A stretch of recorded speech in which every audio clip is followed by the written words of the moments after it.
polarisasi politik di Indonesia, mitos atau fakta. Dan hasil temuannya cukup mengejutkan bahwa itu bukan mitos, fakta. 57% dan 43%. Yang membuat saya kaget adalah di dalam temuan survei ini juga termasuk dengan asing dan aset, dan itu kaitannya dengan Kementerian Investasi.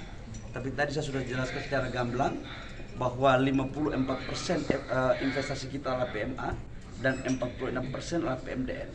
Negara ini kalau mau baik, negara ini kalau mau maju ekonominya dan mampu menciptakan lapangan pekerjaan, masih tetap kita butuhkan investasi asing.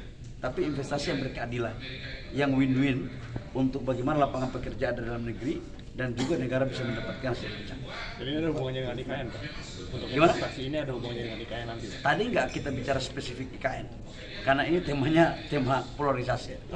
Dan peningkatan investasi di tahun politik, kan ya, polarisasi itu juga tadi saya katakan, investasi. saya katakan bahwa polarisasi ini akan memberikan dampak pada stabilitas politik yang kurang stabil. Saya menyarankan bahwa pemilu sudah diagendakan 2024 dan karena itu stabilitas politik sebagai syarat mutlak untuk bagaimana pertumbuhan investasi kita bisa tercapai. Tadi juga saya sampaikan teman-teman, perbedaan itu kan rahmat dalam Islam. Saya kebetulan dari Papua.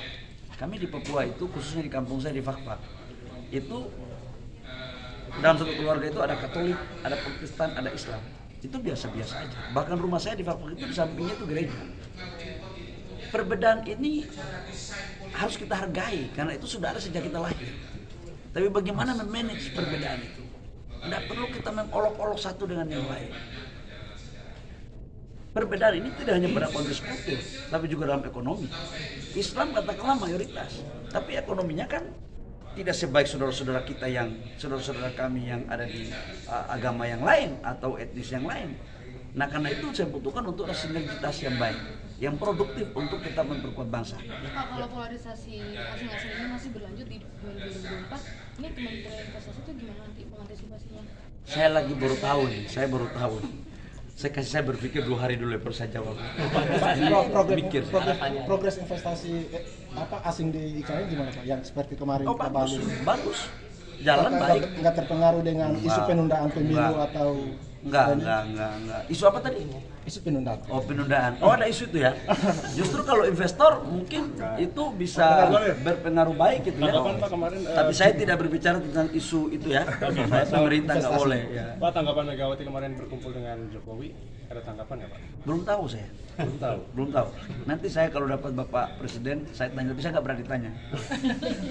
Negara investasi nanti ke depan siapa aja yang mau Gimana? investasi PME yang Bapak maksud, negara mana aja yang kita? Yang tadi saya sudah paparkan di slide itu ya.